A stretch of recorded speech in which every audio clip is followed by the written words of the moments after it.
Hello and welcome to today's video. Today we're going to be taking a look at Elden Ring Nightreign network text that took place over this past weekend. I got some hands-on times with it. I was able to stream it a little bit, and then I had to drop the stream a little early due to some unforeseen events that took place over the weekend. But I was able to get some additional time on the and I got that footage recorded. And so today we just want to talk about, give a little first impressions of my time experiencing with the game. I'm going to show some footage from my stream, some footage from the recording that I did, and we're going to talk about it. But before we get into it, let me give you a little background and rundown about my time with Souls-like games. So my first Souls-like game was Dark Souls 2. I played it before it was remastered into the Scholar of the First Sin. It was my introduction into the Souls series, and it was amazing. I absolutely loved that game. I didn't think I was ever going to play a game like that in my life. I don't know why. Before I played things like Ratchet and Clank, just kind of like kid stuff, but that was like my first introduction into like a real like game that I wanted to play, that I was sought after to play. And it was a friend of mine who told me, recommended the series to me, and I fell in love ever since. I moved on to Dark Souls 3. The only ones I didn't play were Dark Souls 1, Demon Souls, and Bloodborne. I have started all of them, but I've just never finished them due to other things coming out, me getting distracted. But I do plan on going back and revisiting those at some point, and maybe I'll do it on stream here, so tune in for that. I've also played Elden Ring, and I beat the DLCs. I've played similar games like Souls-like, like Sekiro, which I know is another from software title. Played Lies of P and Black Myth Wukong, just as a few other examples here and there. Overall, I do really enjoy this franchise.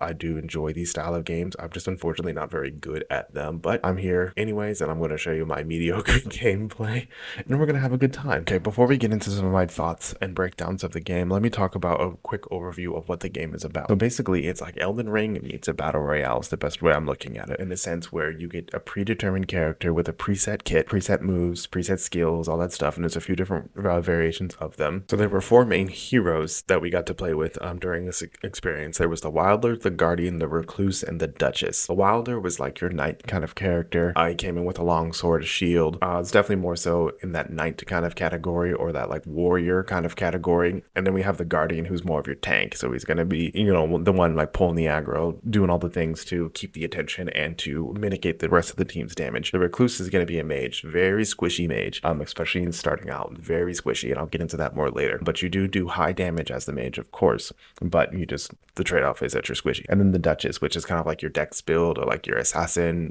knife, kind of high mobility, high movability. So you'll drop into the lands between with you and two other friends, and you'll go through a day cycle where you need to survive and level up and find new weapons, find new gear, and do everything you need to do to survive this battle royale experience. Once you queue up, you get into the match and you drop in. Your first mindset, or like my goals that I thought out were the best like tips, I guess you could say, for playing this game, is to immediately find the first camp or first site of enemies you can and just immediately destroy them.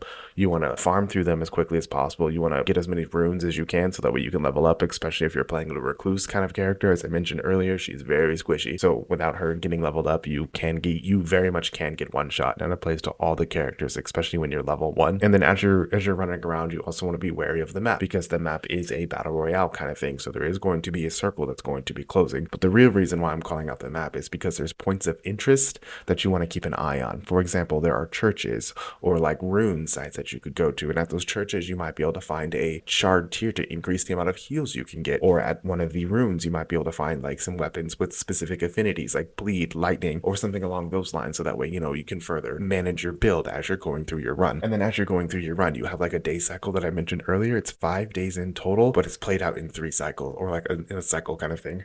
Day-night cycles is what I'm trying to say. Those day-night cycles look like day 1, you have like, your first day, sun's out, you're going around doing your thing. Then you have a night raid, or like a night one, when the circle starts to close in and it gets to a certain point, it fully gets to that closed circle kind of, or like really small enclosed circle status. That's when a boss will spawn. And I want to say the bosses are randomized, but I'm not 100% sure on that. But either way, the boss will spawn. You have to defeat that boss to proceed to the next day. And then once you're on the day, again, the map opens back up. You can explore to your heart content. I want to say the areas, like the rune sites, they refresh, or maybe they'll swap their affinities depending on that second day. So it's definitely a good good idea to go back and revisit some sites you might have already been to. And then as you proceed through that second day, you'll eventually get to that second night. Similar instance, the circle will close, you'll fight another boss, and then after you beat that boss, then you'll be transitioned to the final stage or the final boss battle, where you'll be teleported to another world, like an in-between kind of world, where you'll do like a final boss, big boss battle with whatever that boss is going to be set for that specific run. Don't quote me on this, but I want to say that each run is going to be tied to a specific boss, like a specific end boss is what I'm referring to. So if, like, for example, if your run is like called the Nameless King or something like that, I think at the very end that your final boss will be the Nameless King, and that's who you're going to have to beat with your squad. Let me switch gears and let's head back to the skills I mentioned earlier. So as I mentioned earlier, each character has their own set of skill. For example, the Wilder, he has a claw shot kind of move where he shoots like a grapple hook that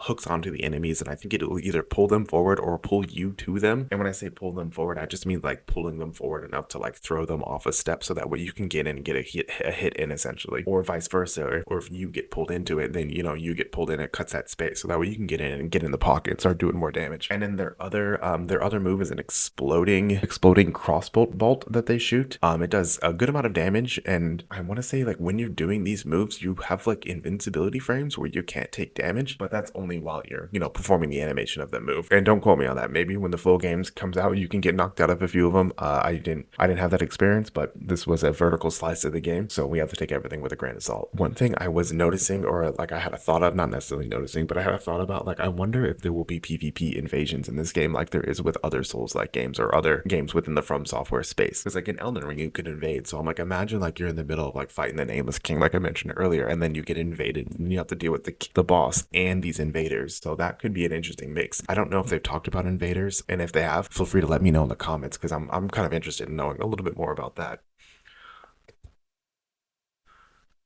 And now I want to switch gears a bit, because now I want to talk about some of my more core thoughts about the game. Like overall, on a performance level, I thought the game ran great. It ran just like Elden Ring. I didn't have any issues. It was a good time. The map is gorgeous, absolutely gorgeous. I know it's the same map from Elden Ring, but the blend, the way they use their coloring in their games, it's just immaculate. I absolutely love it. It just gives a refreshing feel, and it's so nice, like coming back to the Lands Between as a in a different style of kind of game. Because like you have Elden Ring, we can always go back and visit and play that whenever we want, but it's different having a more fleshed out experience without having to like download some mods to like play with your friends, or like have to input a bunch of passcodes to play with your friends only for a vertical slice of the section. Like with Elden Ring, this is nice. So it just gives you like a vertical slice of the map. You're able to go around and explore with your friends. One thing I do want to note that I forgot to mention earlier, there is no fall damage, or at least not that I was wary about jumping off cliffs at a certain point, because it is a Souls-like game. Jump off a cliff in a Souls-like game, you're gonna die. It's just how it goes. But in this one, you definitely did not die. You lived, and you were able to get a little run boost or whatever. So that was a nice change, and I was not expecting that, and I was very hesitant to jump off some cliffs, as you might see in some of my gameplay. One thing that's definitely going to take some getting used to is, since we have predetermined characters, and you can only do so much with those builds, it's really going to like take that mindset of creating that perfect character for me and what fits my playstyle. Like for example, I thought the Guardian felt a little bit clunky because I'm not used to playing a tank-like character who's wearing very heavy armor and a very heavy shield. That's not my playstyle when I play these types of games. So that took a second for me to get used to, but that's just more of a technical skill, or like an individual skill issue versus like a core issue with the game, if that makes any sense. That's like a my skill gap issue, not like the game's at fault, and I'm aware of that. I also love that bosses are being pulled from all over From Softverse. I don't know if that's a thing. Either way, I love that they're pulling bosses from previous games and reintroducing them into this new experience, because it gives players like me, who haven't necessarily fought all of these bosses, an opportunity to squabble up essentially and say, hey, what's good, let's go, or die trying, and more than likely die trying. But it's not about the number of times of dying that matters. It's about repeating it and not giving up and persevering, overcoming the loss. That's one of the reasons why I absolutely love these games,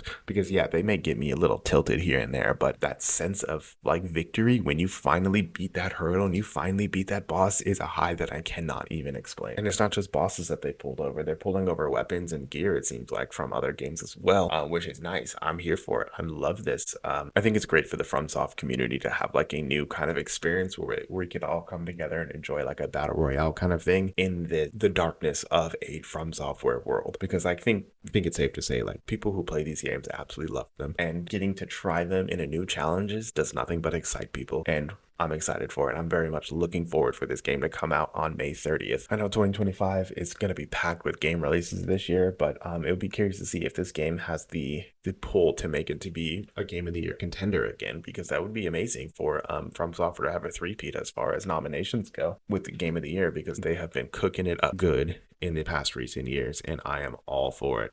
From Software is definitely one of my favorite companies, but just because they're my favorite now doesn't mean they'll be my favorite down the year. They are, just like everyone else, subject to scrutiny. If they do something that, the people don't like, we're gonna talk about it. We're not gonna let them slide off. But one thing I will say about From Software, it very much seems to be like they learn from their mistakes. Like they take skills that they've developed in previous games, and then they put them in these new games, these new tools, these new development ideas. Their creativity shows, is what I'm trying to say. You can really see that these set of developers care about the products that they're making and that they're looking to put out into the world. And I'm here for that, because at the end of the day, I'm a gamer who's in my 30s plus, and I'm just trying to get on the games and just have a good time to disconnect for the time I'm able to get on here and play. And I know it's not always set in stone. The fact that From Software is actually out here making games that people want to play is refreshing, because it's so nice to know that you have a game, you put it in, you do whatever bullshit updates you need to do, and then you play the game and you have a good time, and that's the end of it. It seems like nowadays we're getting lost, where suits are driven when games are released, what game is released, what game is made, when it dies, when it whatever. But at the end of the day, it's like we should be asking the developers what they want to make and asking the people what they want to play. And as a result, we're getting a very polished game. I don't want to, get ahead of myself. The game hasn't officially come out yet, but from what I played on the PS5 over this past weekend, I enjoyed myself, and I'm very much looking forward to the new game. So if you like this video and you enjoy the content, feel free to hit the like button, hit the subscribe if you're new, and let me know any comments, anything you would like to add, any thoughts you have about the game. Did you get to play network tests this past weekend? If not, are you looking forward to it? Is this even on your radar? Get a conversation going in those comments below, and let's talk about it, people. Next time, I'll catch y'all in the next chapter.